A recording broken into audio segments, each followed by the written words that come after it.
हम लोग अब जो है 9वां चैप्टर पढ़ने जाए। ऑफिसर एकेडमी के द्वारा लॉन्च किया गया जो साइंस का जो बुक है उनका जो क्लास 6 का 9वां चैप्टर, चलिए देखते हैं। विद्युत तथा परिपथ। निम्नलिखित में विद्युत सेल का उपयोग किस में होता है? अलार्म, घड़ी, रेडियो, कैमरा, उपयुक्त सभी। ये सभी में क्या होता है? सेल का प्रयोग होता है। चलिए देखते हैं जैसे क्या है इसका। टॉर्च के बल्ब को विद्युत सेल से मिलती है, यानी टॉर्च का जो बल्ब है उसको विद्युत किससे मिलता है? विद्युत सेल से मिलता है। विद्युत सेल का उपयोग विद्युत स्रोत के रूप में अलार्म घड़ी, कलाई घड़ी, रेडियो, कैमरा तथा अन्य युक्तियों में किया जाता है। आपने यह देखा होगा कि इसके एक और धातु की टोपी तथा दूसरी ओर धातु की टोपी, धातु का डिस्क, एक और धातु की टोपी, एक और धातु का डिस्क, अर्थात ये देखा जाए इसके बारे में बोल रहा है जैसे कि एक और धातु का टोपी और एक और धातु का डिस्क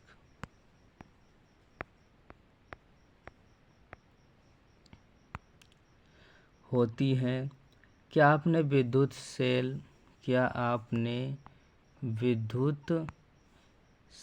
के ऊपर एक धन चिन्ह प्लस तथा एक ऋण चिन्ह माइनस देखा है? विद्युत सेल में धातु की टोपी धनात्मक सिरा तथा धातु की डिस्क ऋणात्मक सिरा कहलाता है। धातु की टोपी जो है धनात्मक सिरा, और यहाँ देखा जाए इसके बारे जैसे क्या धातु की टोपी ये धनात्मक सिरा को बता रहा है, धातु का डिस्क जो है ये ऋणात्मक को बता रहा है।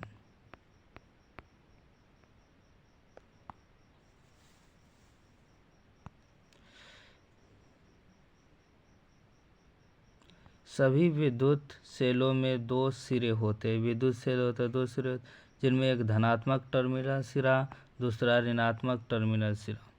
विद्युत सेल में संचित रासायनिक पदार्थों से सेल विद्युत उत्पन्न करता है। किससे? रासायनिक पदार्थों से सेल विद्युत उत्पन्न करता है। जब विद्युत सेल में संचित रासायनिक पदार्थ इस्तेमाल कर लिए जाते हैं,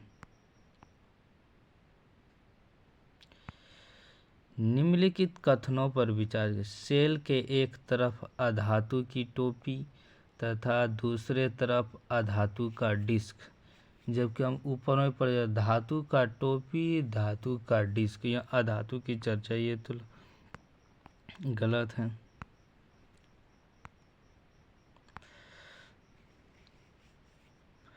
सेल के एक तरफ धन चिन्ह, दूसरे तरफ ऋण चिन्ह, तो यही मान लिया तो ये सेल है। सेल है तो एक तरफ प्लस होता था, एक तरफ माइनस होता, तो ये बोल रहा है सेल में विद्युत ऊर्जा संचित रासायनिक पदार्थों से विद्युत उत्पन्न करता है। असत्य कथन वही पहले नंबर जो है असत्य कथन था। सेल में धातु की टोपी धनात्मक सिरा, धातु की डिस्क ऋणात्मक सिरा कहलाए। सभी विद्युत सेलों में दो सिरे होते हैं, जिनमें एक धनात्मक टर्मिनल सिरा, दूसरा ऋणात्मक टर्मिनल सिरा।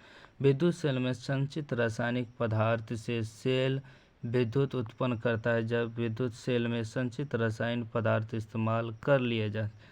तीसरा नंबर देखते हैं। निम्नलिखित कथनों पर विचार करना। एक धनात्मक टर्मिनल सिरा होता है, दूसरा ऋणात्मक टर्मिनल सिरा होती है। विद्युत स्विच का उपयोग विद्युत धारा के प्रवाह को रोकने या प्रारंभ करने के लिए किया जाता है। ये दोनों कथन है सही है। याद रखना सेल में बैटरी जो सेल है उसमें क्या होता है, एक धनात्मक सिरा होता है, एक ऋणात्मक, ये तो ऊपर वाला।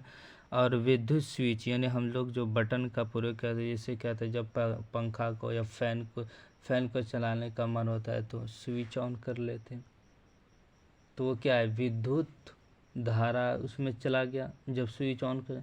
और जब मन नहीं किया चलाने का तो विद्युत रोक कर बटन को ऑफ कर देते हैं, तो विद्युत पंखा में जाना बंद हो जाता है। तो स्विच का प्रयोग धारा प्रवाह को रोकने या प्रारंभ, जैसे प्रारंभ में पंखा चलाना है तो उसे ऑन कर दें का प्रयोग करते हैं। तो ये दोनों सही है। विद्युत स्विच एक ऐसा उपकरण है जिसका उपयोग किसी परिपथ में विद्युत धारा के प्रवाह को शुरू या बंद करने के लिए किया जाता है। जब स्विच ऑन होता है तो परिपथ पूरा हो जाता है और धारा प्रवाहित होती है। जब स्विच ऑन करते तो धारा प्रवाहित होती है, और जब ऑफ होता है तो परिपथ टूट जाता है, उससे धारा बंद हो जाता है, धारा रुक जाता है। खोपड़ी एवं क्रॉस का चिन्ह क्या प्रदर्शित करता है? जैसे इस प्रकार हुआ खोपड़ी, इसक जो है इस तरह दर्शाया रहता है बिजली के खंभे में। ये क्या दर्शाता है? खतरा को दर्शाता है। क्या है? खतरा को दर्शाता है। ये क्रॉस यानी खोपड़ी, यही क्या है, यही खोपड़ी। अपने विद्युत खंभों, विद्युत उपकेंद्रों तथा अन्य स्थानों पर इस प्रकार का चिन्ह देखा हो। यह दर्शाता है कि विद्युत का उपयोग उचित रूप से न किया जाए तो यह अत्यंत खतरनाक हो सकती। यदि विद्युत तथा विद्युत युक्तियों को असावधानी पूर्वक बरता जाए तो यह गंभीर चोट अथवा मृत्यु तक का कारण बन सकती है। अतएव आपको कभी भी विद्युत के तारों तथा सॉकेट आदि से प्रयोग करने का प्रयत्न नहीं करना चाहिए। क्या प्रयत्न नहीं? यह भी याद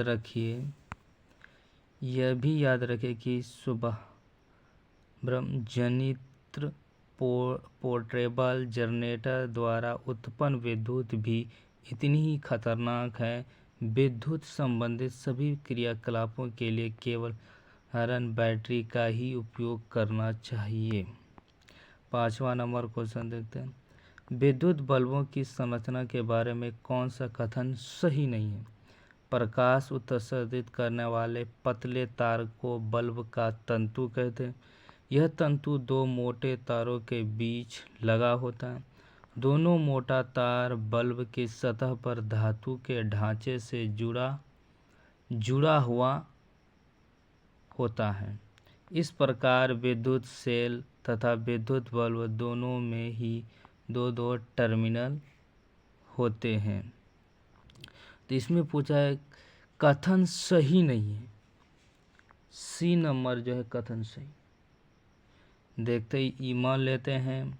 इस प्रकार क्या कहते हैं, इस प्रकार बल्ब है तो इसका जो है एक तार जो है इसका इस तरह सिरा जो है दोनों मोटे तार बल्ब की सतह पर धातु के ढांचे से नहीं जुड़ा था, उसका धातु से दोनों तार नहीं जुड़ा रहता, तो इसीलिए ये गलत ऑप्शन हो गया। प्रकाश उत्सर्जित करने वाले पतले तार को बल्ब का तंतु कहते हैं। यह तंतु दो मोटे तार के बीच लगा होता है।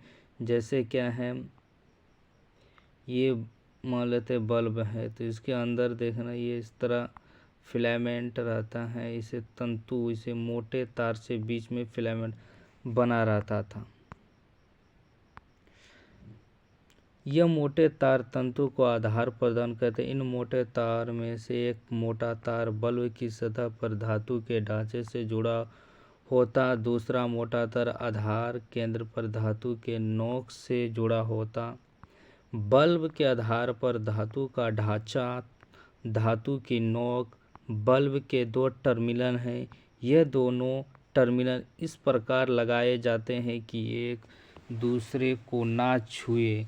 घरों में उपयोग होने वाले विद्युत बल्बों को भी ऐसे ही संरचना होती है, ऐसी ही संरचना।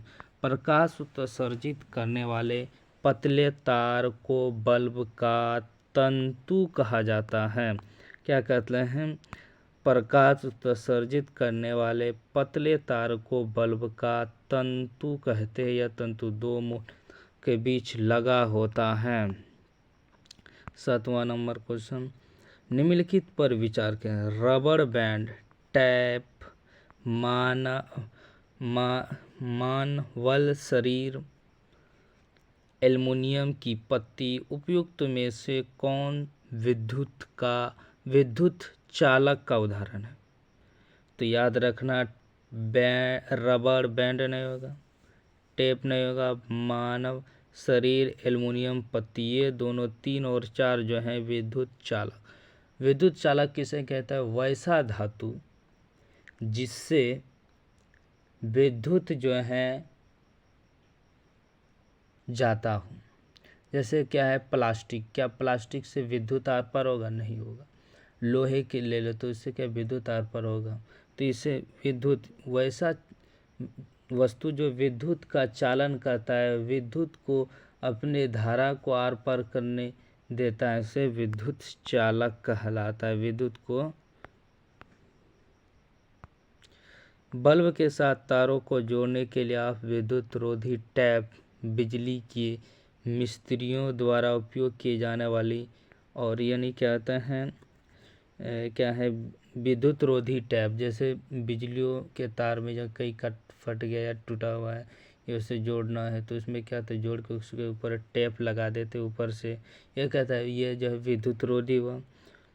और सेल के लिए रबर बैंड, सेल के जो ऊपर रबर बैंड लगा दिया था या टेप का उपयोग कर सकते हैं। जबकि मानवल शरीर एवं एल्युमिनियम शरीर की पत्ती विद्युत चालक का उदाहरण है।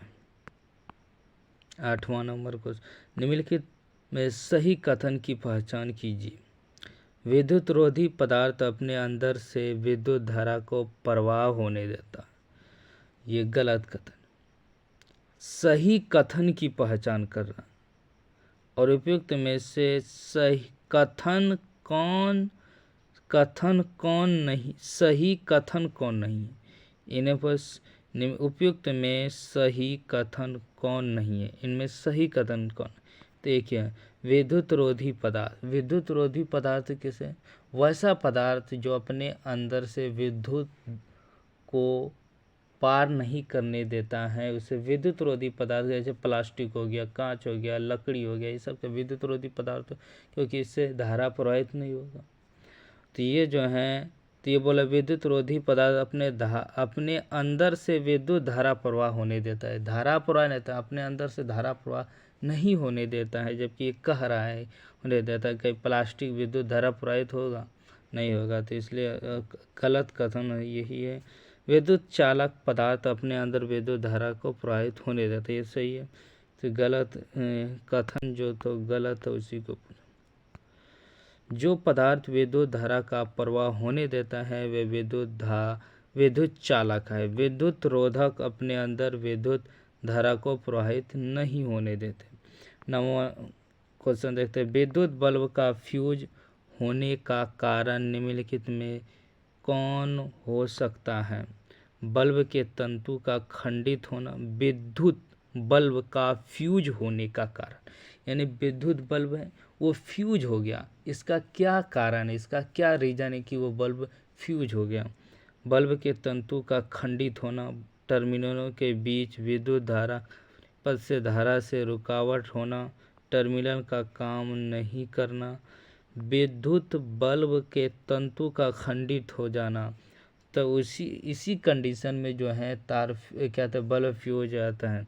जैसे इस तरह मान ले बढ़िया से नहीं बना, ठीक से नहीं बना,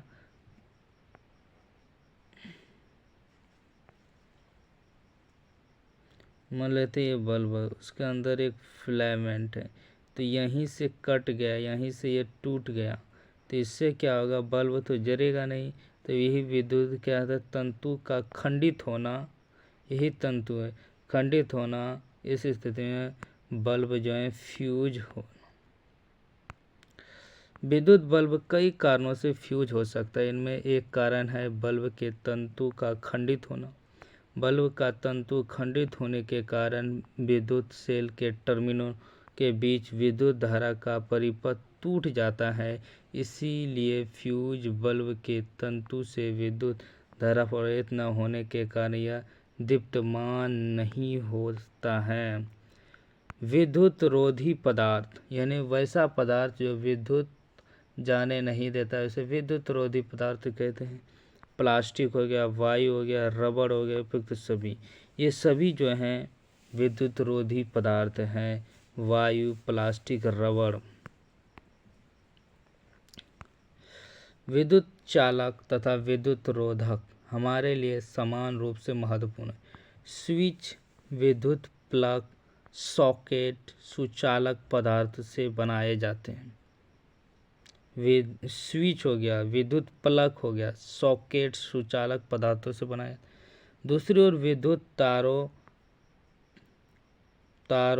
प्लग के ऊपर, विद्युत तारों प्लग के ऊपर के भाग, स्विच तथा विद्युत उपकरणों के अन्य भाग जिन्हें लोग स्पर्श कर सकते हैं, इनको बनाने के लिए रबड़ यानी क्या आता है, प्लग हो गया या बोर्ड हो, इसमें क्या ऊपर जो है प्लास्टिक का कवर रहता है, क्योंकि उससे लोग छुएगा तो इससे करंट नहीं लगेगा। तो प्लास्टिक का उपयोग होता है, अतः प्लास्टिक, रबड़ एवं वायु विद्युत रोधी पदार्थ हैं।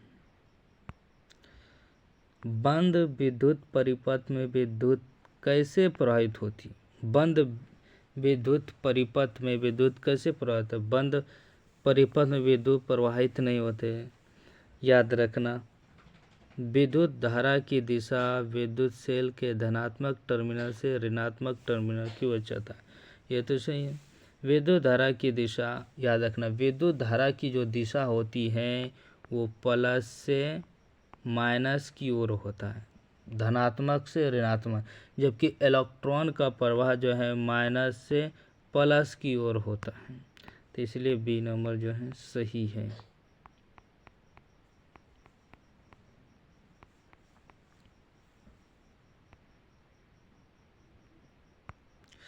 विद्युत धारा प्रवाहित होने पर विद्युत बल्ब दीप्त उठता है। जब विद्युत धारा प्रवाहित होते है, जब उसमें धारा देते तो विद्युत बल्ब जो जल उठता है। दीप्त मतलब जल।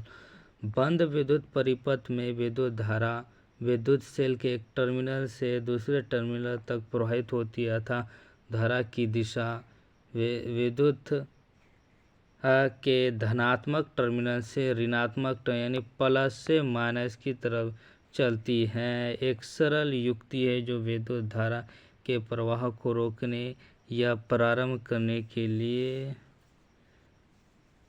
तोड़ना अथवा पूरा करता है।